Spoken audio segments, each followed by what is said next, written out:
But how do we know when irrational exuberance has unduly escalated asset values, which then become subject to unexpected and prolonged contractions, as they have in Japan over the past decade?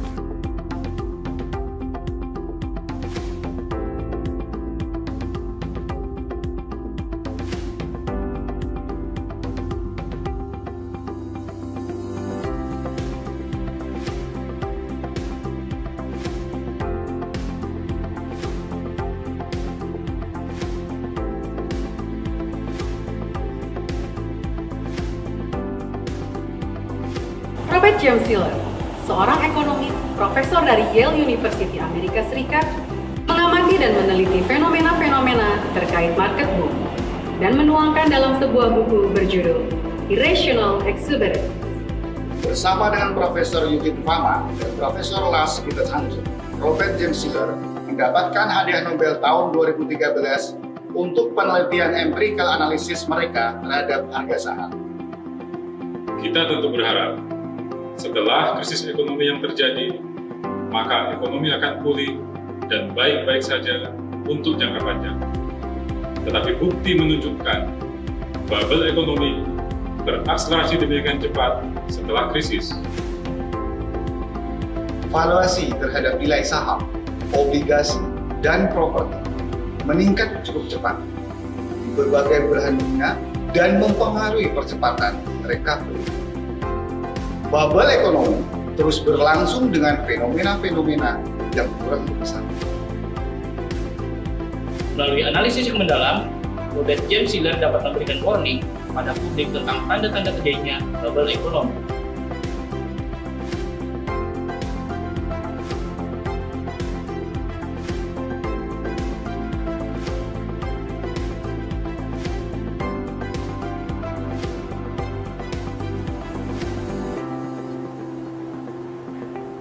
Irrational exuberance adalah dasar psikologis dari spekulatif bubble.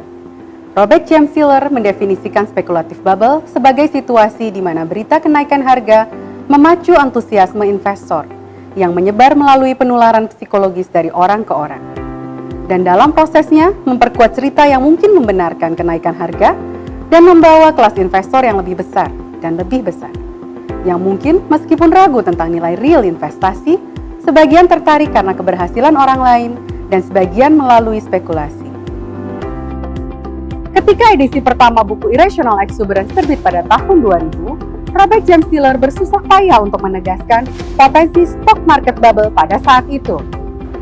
Robert James Shiller menyebutnya sebagai millennium boom karena datang tepat dimulainya era milenium baru tahun 2000. Millennium boom disebabkan oleh boom saham-saham.com yang relatif baru dalam stock market.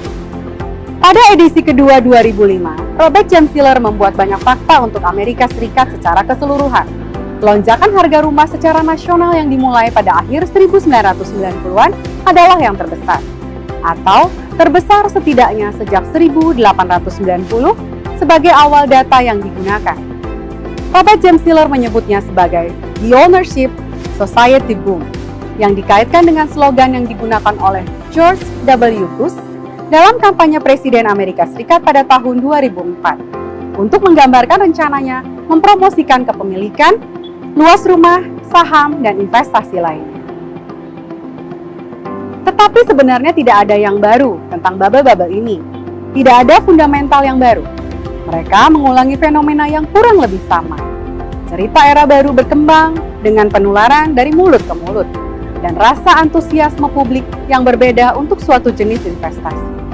Peningkatan teknologi informasi, perubahan pola investasi bisa jadi mempercepat dinamika mereka. Meningkatnya dampak investor internasional kepada investor rumah tangga telah banyak dicatat dalam beberapa tahun terakhir. Tapi fenomena bubble dasarnya sama. Di masa depan, diramalkan tetap akan ada bubble yang lebih besar, masing-masing dibangun sebagai sesuatu yang baru dan berbeda. Cerita era baru, dan kita harus menemukan nama baru untuk mereka. Maka, bagi para investor, sangat penting mendalami data historikal pasar utama, yaitu pasar saham, pasar obligasi, dan pasar properti. Ketiga pasar ini memungkinkan kita untuk melihat betapa luar biasanya fluktuasi di pasar yang terjadi, yang telah terjadi, dan untuk mendapatkan perspektif secara keseluruhan tentang tren di pasar.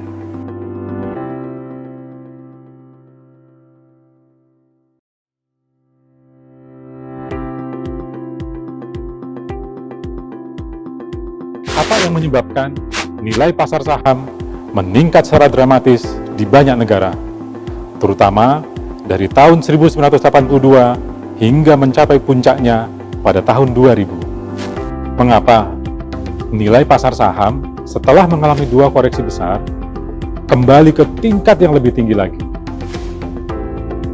Apa yang menyebabkan downtrend jangka panjang pada suku bunga jangka panjang yang terjadi di banyak negara dalam beberapa dekade terakhir ini?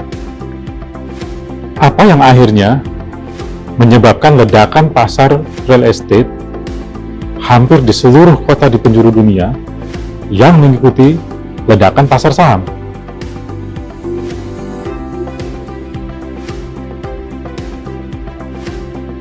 Untuk menjawab pertanyaan-pertanyaan ini dan pertanyaan-pertanyaan sejenis di masa depan, tidak cukup untuk mengatakan bahwa pasar secara umum rentan terhadap pengaruh irasional eksuberan.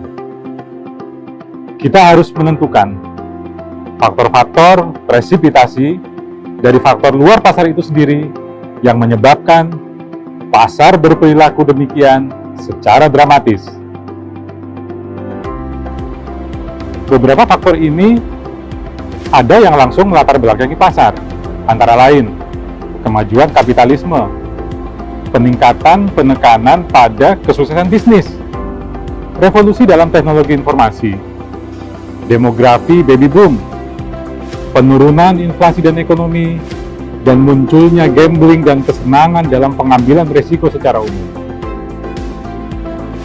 Faktor lain beroperasi sebagai foreground dan membentuk perubahan budaya dalam investasi, antara lain peran media yang mengulas bisnis semakin meningkat, perkiraan harga saham yang optimis dan agresif dari analis saham, ledakan reksadana, dan ekspansi volume perdagangan di pasar saham.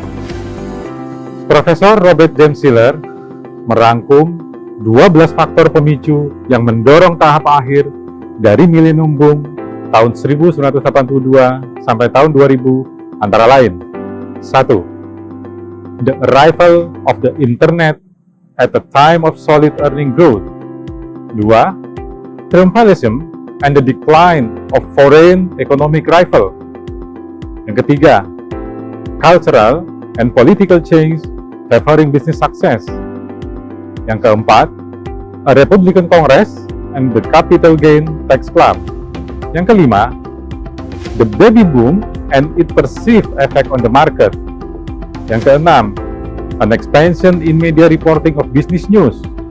Yang ketujuh, analyze increasingly optimistic forecast. Yang kedelapan, the expansion of defined contribution pension plan. Yang kesembilan, the growth of mutual fund. Yang ke-10, the decline of inflation and the effect of money illusion. Yang ke-11, expansion of the volume of trade, discount broker, day traders, and 24-hour trading. Yang ke-12, the rise of gambling opportunity. Faktor-faktor tersebut diperkuat pula oleh mekanisme yang melibatkan kepercayaan investor, harapan investor untuk masa depan kinerja pasar, dan pengaruh terkait pada permintaan investor.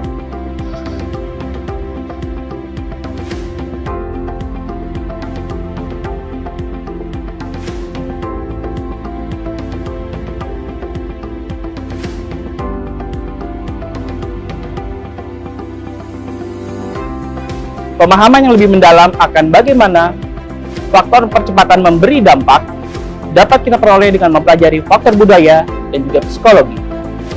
Dalam hal faktor budaya, Profesor Shiller memandang news media dan new economic thinking merupakan faktor yang semakin mereinforce speculative bubble.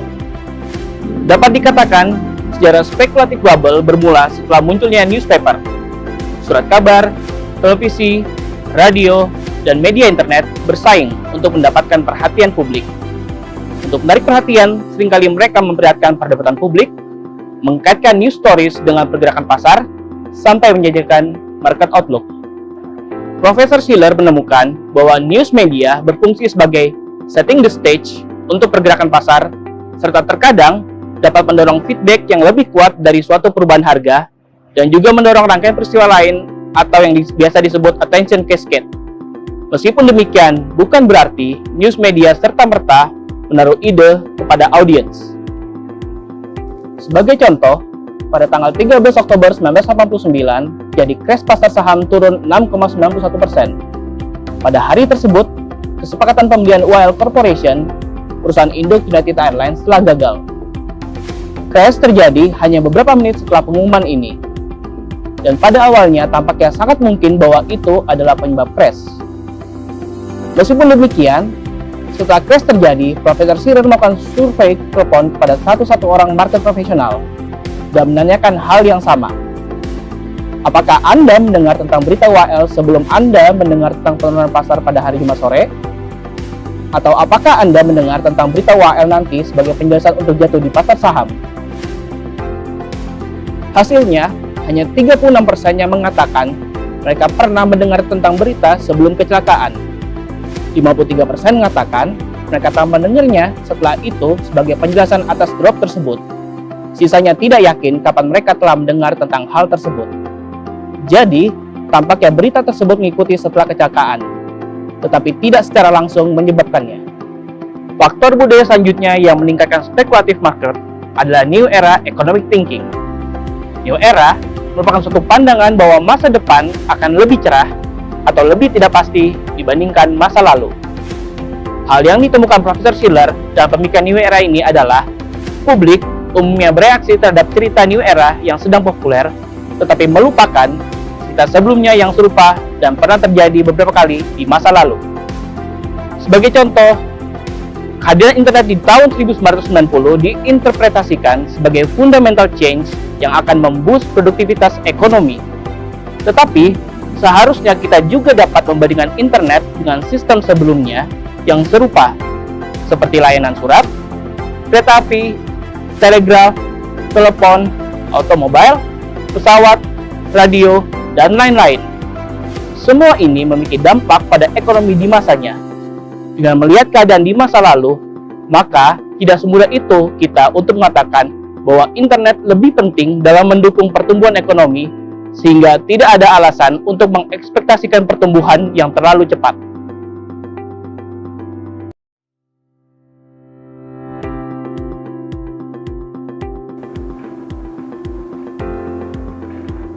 Profesor Shiller berpendapat bahwa pasar tidak secara baik dapat dijelaskan oleh fundamentalnya. Orang-orang tidak tahu tingkat keakuratan apakah harga saham pada hari ini overpriced atau underpriced. Sehingga apa yang mengikat market level pada suatu hari tertentu? Apa yang menjadi anchor dari pasar saham? Apa yang dapat menentukan indeks harga saham gabungan Dow Jones pada $4.000 atau pada 14.000?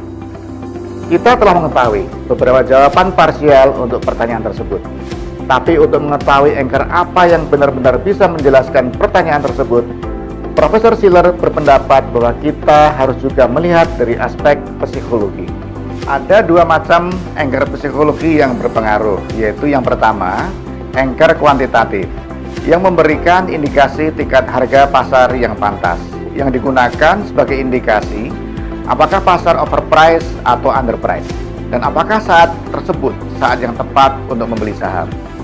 Kedua adalah anchor moral, yang beroperasi dengan menentukan alasan yang kuat yang memaksa orang untuk membeli saham.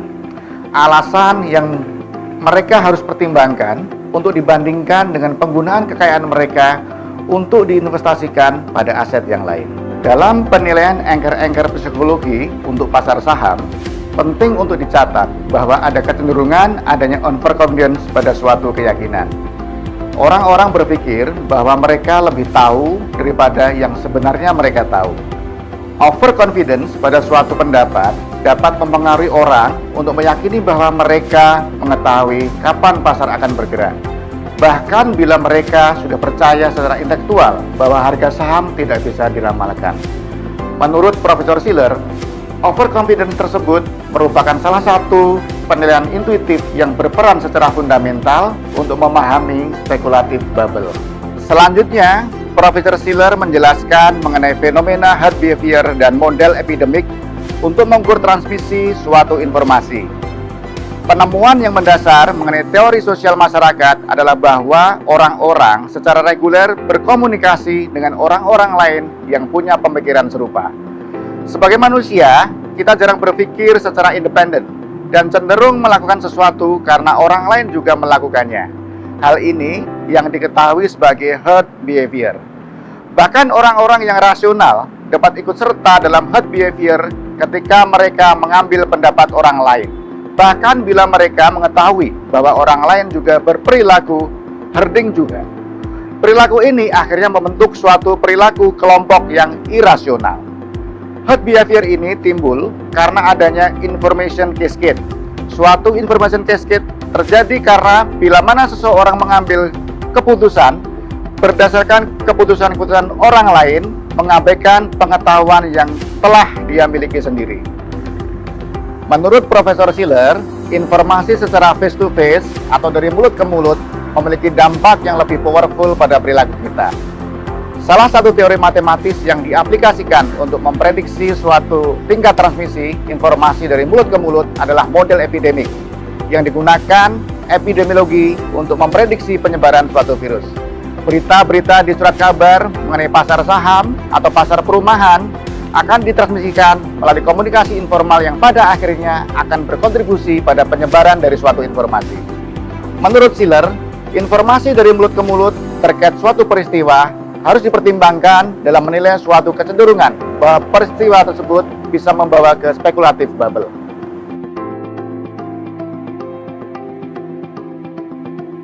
Teori bahwa pasar adalah efisien menjadi dasar intelektual untuk argumen yang menentang gagasan bahwa pasar rentan terhadap kegembiraan yang berlebihan atau excessive exuberance dan penggelembungan atau bubbles. Teori pasar efisien menegaskan bahwa semua harga secara akurat mencerminkan semua informasi publik. Dengan kata lain, aset selalu dinilai dengan benar mengingat apa yang diketahui publik. Harga mungkin tampak terlalu tinggi atau terlalu rendah, tetapi menurut teori pasar efisien, penampakan harga itu hanyalah ilusi. Profesor Shiller berpendapat bahwa argumen yang paling sederhana untuk teori pasar yang efisien berasal dari pengamatan bahwa tampaknya sulit untuk menghasilkan banyak uang dengan membeli pada harga rendah dan menjual pada harga tinggi di pasar. Harga secara rata-rata menggambarkan perjalanan acak atau random walk melalui waktu, di mana perubahan harga tidak dapat diprediksi, karena harga hanya sebagai respon terhadap informasi yang benar-benar baru yang sebenarnya tidak dapat diprediksi. Teori pasar efisien dan hipotesis random walk telah diuji dengan menggunakan data pasar saham, baik dalam publikasi di jurnal ilmiah keuangan dan ekonomi. Meskipun teori ini telah ditolak berkali-kali dalam banyak publikasi oleh beberapa peneliti, teori itu tetap dapat dianggap sebagai mendekati kebenaran. Profesor Shiller berpendapat bahwa harga jelas memiliki kehidupannya sendiri. Mereka tidak hanya dipengaruhi oleh pendapatan atau dividen, dan tampaknya harga juga tidak ditentukan oleh informasi tentang pendapatan atau dividen di masa depan. dalam mencari penjelasan dari pergerakan harga tersebut, kita harus mencari di tempat lain. Seiring kenaikan harga, sepanjang waktu bubbles yang berlangsung, orang terus-menerus menilai kembali pendapat mereka. Mereka yang mengira terjadi bubbles dan harga menjadi terlalu tinggi, mendapati diri mereka mempertanyakan penilaian mereka sendiri sebelumnya. Dan mereka mulai bertanya-tanya, apakah hal-hal fundamental merupakan pendorong kenaikan harga? Banyak orang berpikir bahwa jika kenaikan harga berlangsung selama bertahun-tahun, bahkan setelah banyak ahli menyebut kenaikan harga itu sebagai bubbles, maka sangat mungkin para ahli itu salah. Dan mereka merasa tidak ada alternatif untuk berpikir bahwa itu benar adalah hal-hal fundamental yang mendorong peningkatan, dan hal-hal fundamental itu akan berlangsung selamanya. Ketika kita melihat peristiwa bubble, apa yang harus dilakukan? Menyaksikan gelembung di pasar saham, di pasar perumahan, di pasar minyak, atau di pasar spekulatif? Seperti menonton kecelakaan mobil yang terjadi dalam gerakan lambat. Terkadang, sepertinya tidak ada yang bisa dilakukan sama sekali. Menurut Profesor Shiller, meskipun pasar tampaknya memiliki perakiraan jangka panjang yang substansial ketika harganya sangat mahal, atau sebaliknya ketika harganya sangat rendah, selalu ada ketidakpastian yang cukup besar tentang prospeknya. Menurut rasionalisasi, rasio harga pendapatan di pasar saham saat ini lebih tinggi daripada rata-rata historis. Karena publik kini telah mempelajari beberapa fakta sederhana. Argumen ini berbeda dengan argumen pasar efisien yang mengandaikan pasar sebelumnya dihargai terlalu rendah karena ketidaktahuan publik. Profesor Shiller menjelaskan bahwa kita semua sering tiba-tiba mempelajari fakta-fakta penting yang mengarah pada suatu pencerahan baru, sehingga hal itu dapat dianggap sebagai komponen excessive exuberance yang dapat diprediksi. Kita harus mempertimbangkan bagaimana menghadapi perubahan pemikiran yang membuat orang berpikir bahwa mereka telah memasuki pencerahan baru, yaitu pencerahan yang membuat perubahan melalui pengaruhnya terhadap harga pasar.